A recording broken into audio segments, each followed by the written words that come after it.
Hi, and welcome to And So Much More. My name's Cami Smith, and I am your host, and I'm here with Dr. Allega, who is the Medical Director of Ambulatory Care here at Centra. And we hear ambulatory care, and I think those who are listening may have zero context for what that is. So how would you explain what ambulatory care covers, like that umbrella? Yeah, so, ambulatory does mean something that happens in the outpatient setting. The ambulatory care service line here at Centra is composed of our entire primary care services, urgent care, Lynchburg Family Medicine Residency Program, home health, hospice, and palliative care. So it's really the front door and the interface with the community, which is super exciting. Well, and probably what most people are most well-versed on. They're most knowledgeable, or if not knowledgeable, they at least know primary care is a necessity. Yes. And so so that's very cool. That spans a lot. So what does your day-to-day look like? That's a big responsibility. It is a big, so I am a primary care physician, and I'm coming up on my 6-year anniversary with Centra, and I started out in Farmville, and I still have my patient panel there seeing them. So I do that 2 half days a week. And then in addition to that, I am collaborating with many different people. I do a lot of work with our accountable care organization and Dr. Anti-Win, who is our chief value officer. I work really closely with Susan Brown and our team of ACO nurse navigators. And then my team is all of our amazing, hardworking medical directors at all of our facilities. So I spend a lot of time meeting one-on-one with them. We also have Centra Medical Group has a quality committee. And it's a lot of collaboration, a lot of work, a lot of meetings, and we are trying to fix problems and innovate to try to make things better for our people, our workforce, and our patients, of course. So. Yeah, and something that I love so much about Centra, and this might be true of many health systems, but our community are our caregivers, and so it's such a great place to be, because when you're pouring into your caregivers, you're also pouring into your community, and vice versa, and it's so important to really prioritize both. So, well, I'm really glad that you're able to be here with us. We're talking about the care team approach, and I'm going to put this pen down because I keep making noise with it. So I'm going to get that over there. It looks like a good pen. It's a good pen. So we're talking about the care team approach. And so, and this really does play a big role in primary care, because when you're coming in and you're seeing your primary care physician, whether that is, a DO or an MD or an NP or, something under the app umbrella, which we've talked about in this series, I think that most people are still a little elusive of who are all these people that I'm engaging with, because you come in and you interact with multiple individuals for one visit. And so I think it's just so important to give people a little bit of a more well-rounded understanding of who are these people, how are they playing into my care, are they just passing in, are they just taking my blood pressure and moving on, or so what can you tell us about the care team approach? So the care team approach has been around for a while, and it really is a new way of thinking about care delivery for both the people that are delivering the care and the patient. So it's very patient-centered. And we're really seeing a movement sort of away from, the one doctor, one patient relationship, which is a very important relationship, and sort of spreading out those responsibilities among a whole care team. And as you mentioned, yes, there is a physician on the care team. There might be a physician assistant, a nurse practitioner, but there's also other members of the care team in our primary care offices. And so those could be people that are pharmacy technicians that help with your prescription refills. They may help with discount programs for drugs, which is a really important function that they serve. We also have some licensed clinical social workers that help with mental health counseling. Oh, wow. And they work really closely with our behavioral health teams. Okay. We want to eventually have diabetic educators within all of our primary care offices, and they would serve a really important function.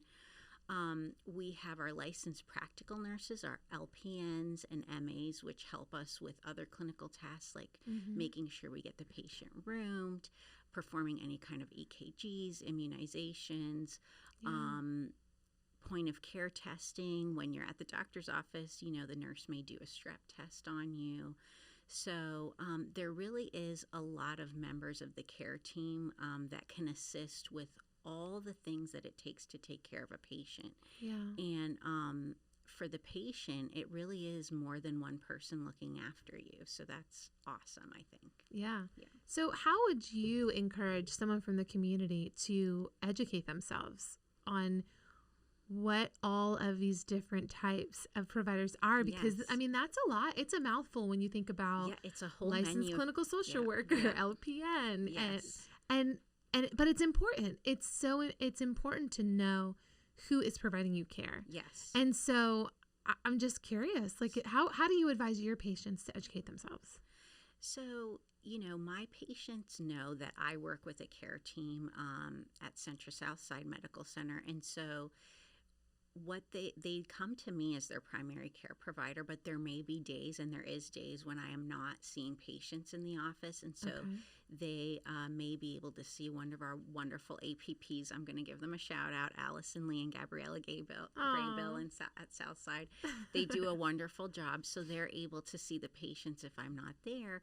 If there is things that they need to be seen acutely for, maybe they've got a cough or a cold, poison ivy, or they need a quick preoperative clearance for their cataract surgery. There's many things that the physician assistants and nurse practitioners assist with, but not only do they assist the physicians in primary care, those providers also carry their own patient panels.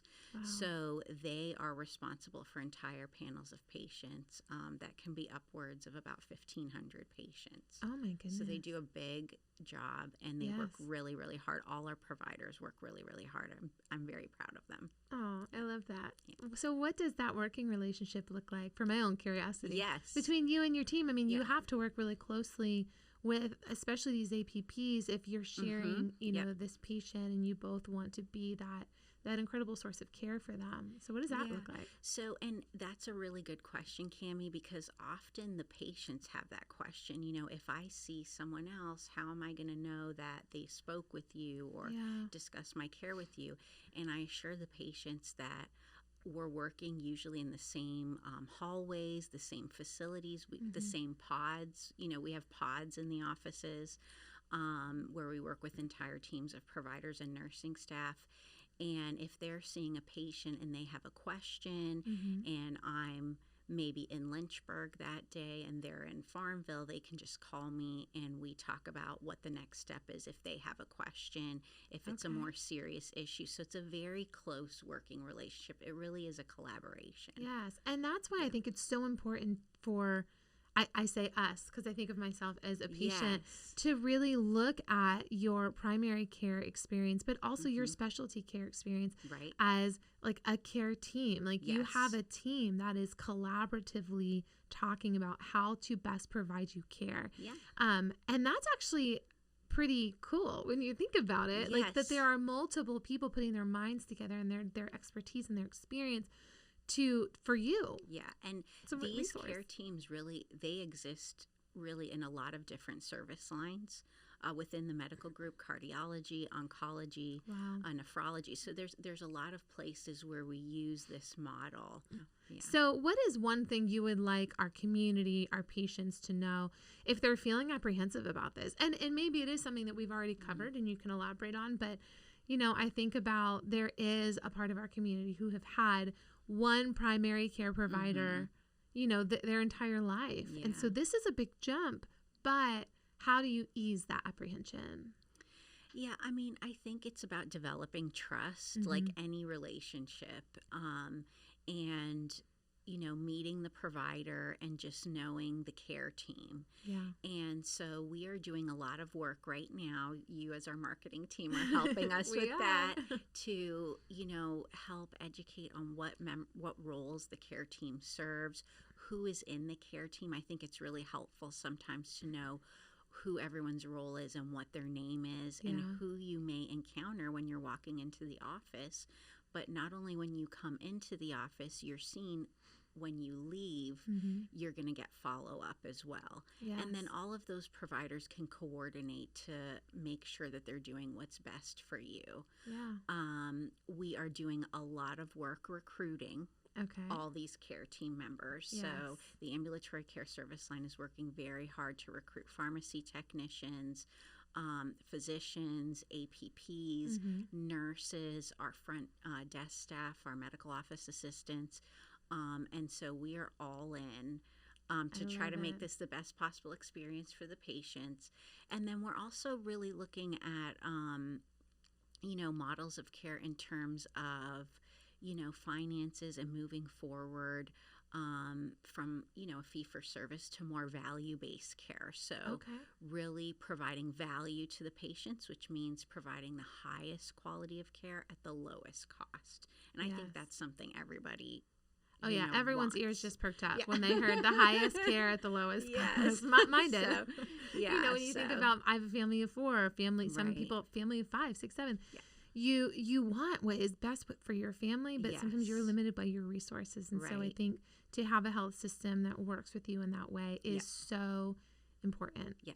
So, well, I love that. And something I do want to encourage our listeners to do, because I think, and I do this, but working here, I think I want everyone to know this little trick. So go to our website, centrahealth.com, and click on providers at the top of that page. And it's just on our main menu. And you can look up your providers. You can see what some of their hobbies are. You can see what they look like. You can see where they went to school, what their credentials, where they provide care. And I think that's really important for people to maybe feel at ease if you're going in. If you see someone come in who's not your primary care provider, but it's a part of your care team, they are taking the time to get to know you. And so you have this opportunity to get to know them as well. And so I know that's something that we're trying to be really intentional about building up on our site as a resource for the community. So go and do that, but then ask the questions. I think that as you come into your appointment and you want to know who these people are, we're going to do our best to get this information out for you, but also ask the questions. Excuse me. This team is here for you, and so your questions are valued and they're important. So, but thank you so much, Dr. Allega, for being thanks here. Thanks for having me here. Yes, this was fun. I'm glad. And thank you guys for listening. We hope you'll join us next time on And So Much More.